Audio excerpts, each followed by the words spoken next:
Hey guys, Liz Patton here. I'm behind the camera today because the app I want to show you is on my iPad and I don't really have a great way to do screen captures on my iPad, but this is something I really wanted to show you guys. What I've got right now is I'm working on a gig and I've got a bunch of her original songs, the artist's original songs that I need to make, or at least want to make charts out of. I have my handwritten chart here where I went through and just scribbled along as I was listening to the song and wrote it out, but I need to get a cleaner version of it. Computers don't really handle Nashville number systems very well, so I found this wonderful little app called Nashville Number System. It's available on the App Store. I don't think it costs very much. I don't remember what the actual cost is. I will go and look that up later. Please excuse the neighbor's dogs barking because that's how it goes this morning. All right. So this particular song, let's just go ahead and start it new. We're going to come over here and edit song title. LMN. All right. We're just going to roll with that. What key was this in? Key of D. All right. Over here, up in the top corner. A little hard to see. You've got what key it is, time signature, tempo. You can have it set up where it's showing you numbers or whether it's showing you letters. Right now we're in the key. Oh, that's good. Down here you can do all these settings. All right, so what do we got? We've got the intro. Clicking here, you have your different sections here on the side. And then you just go through and start. You hit a number, and if that's the only chord in the measure, you hit this little green arrow to move over one. Finds the next chord. Now the next one is a split measure with an inversion, so it gets a little crazy. Split measures, you would put it in as that, and then the next chord in it. In this case, there's only two chords in the measure. But the tricky part comes with the inversion. You hit the inversion, and actually I've got that backwards. Undo. 1 invert 7, because it's still the one chord, it's just over the 7 in the bass, because the next chord is going to be 6 dash for the minor is one of the common things, plus is augmented. I don't really use these very much. Everybody's kind of got their own little system, and there are some more codified versions of it, but as long as you know what you're doing, you're good. All these little numbers down here tell you like what version of, like, if it was a 6 minor 9 plus, undo. Not really a good way down here to add like plus 11 or something like that, but that's not something we need to deal with anyways. So right now I hit over twice because I like to put 8 measure phrases instead of 4 measure phrases, just because it makes it more compact vertically so that I can fit them on one screen on my iPad a little easier. So next part, 4 5 1 1, blue key jumps you down to the next line. Actually, undo, because the next line is the verse. So come over here, tap once to edit section title, verse. All right, and now it's 1 1 4 2 minor. Helps if I can type correctly.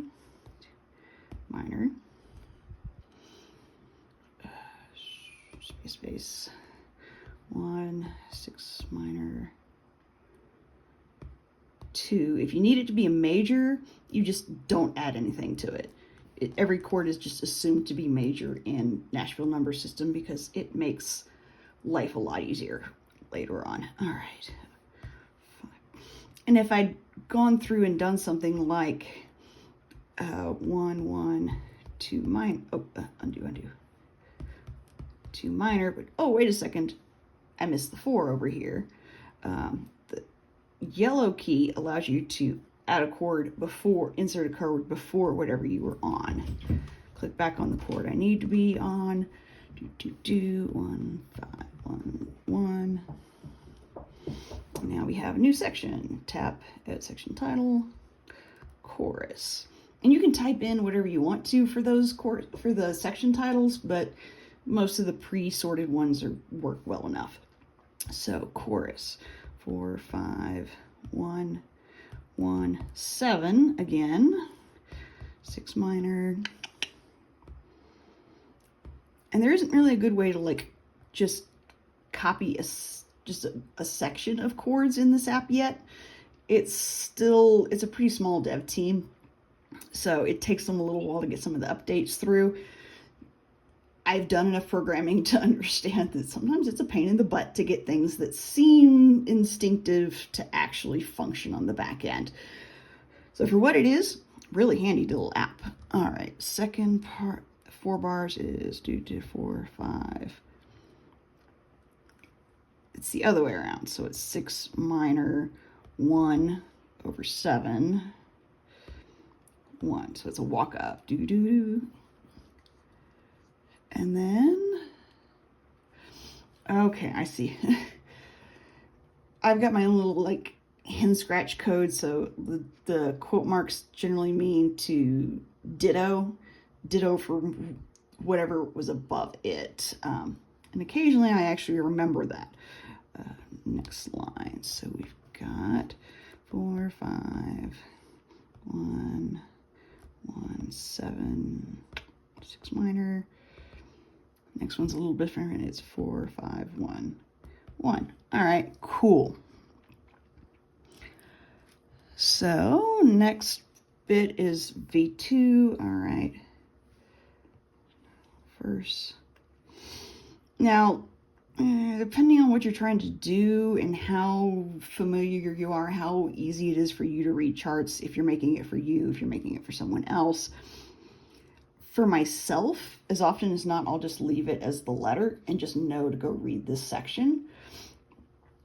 But if you're writing it for somebody else, you might instead hit, if you tap on that and then you hit copy section, and then you would paste section. Cool. But if you did that by accident, you would come in here and hit delete section. And then add a new one back in, edit section title, verse.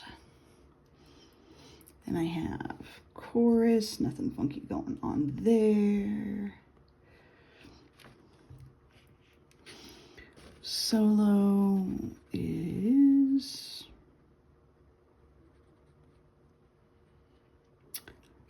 okay.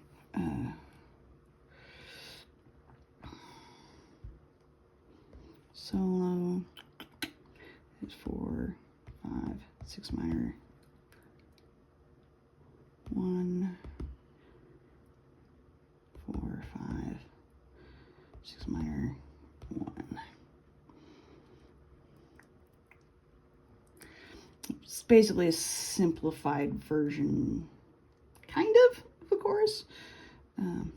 Not quite the same. Anyways, 4, 5, 6 minor, 1, 4, 5, 1, 1. Easy enough. Verse 3 is going to be the same thing. Okay. Edit section title, verse. Verse is standard. And now we're going to put the outro in. You have to get used to the app a little bit and where it likes to move stuff and remove stuff. All right, 4, 5, 6 minor, 6 minor. Oop, undo, space. 4, 5. Fermata bird's eye, so hold on that 5. And then do 1, 1, 1, 1.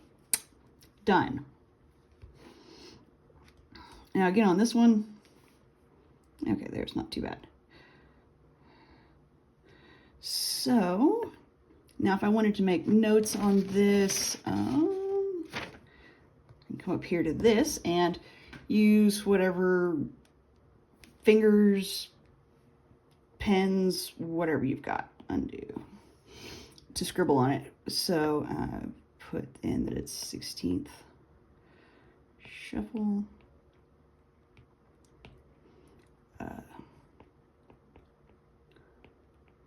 Versus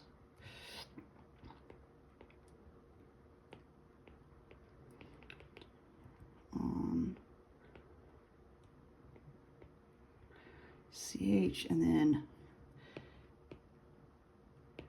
draw little eyeballs for the ending.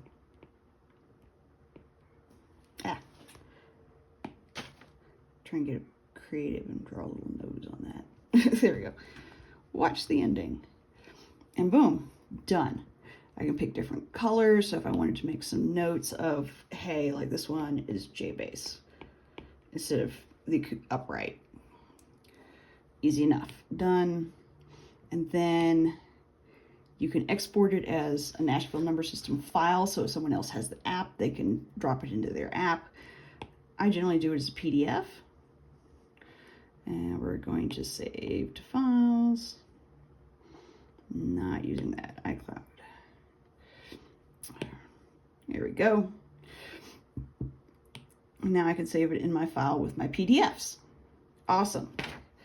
I mean, you can use things in the app to like, hey, pull up the next song and go.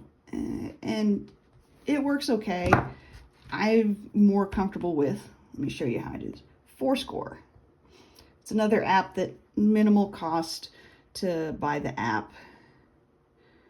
Okay.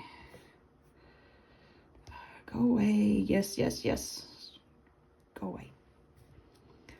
Oh, don't tell me you deleted all my okay, no, good. There we go. Rooster. So now I've got all of these charts, but hey, I need to add that other one in. Import. Come on, import from files. Go right back to that iCloud Drive, Rooster, right where I saved it. LMN, boom, open. Takes a second to load it. Sweet, now it's there. And here it's all on one list.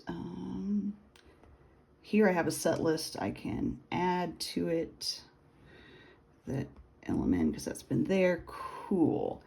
And then if I need to, I can drag things around based on what the set list winds up being once I know for sure.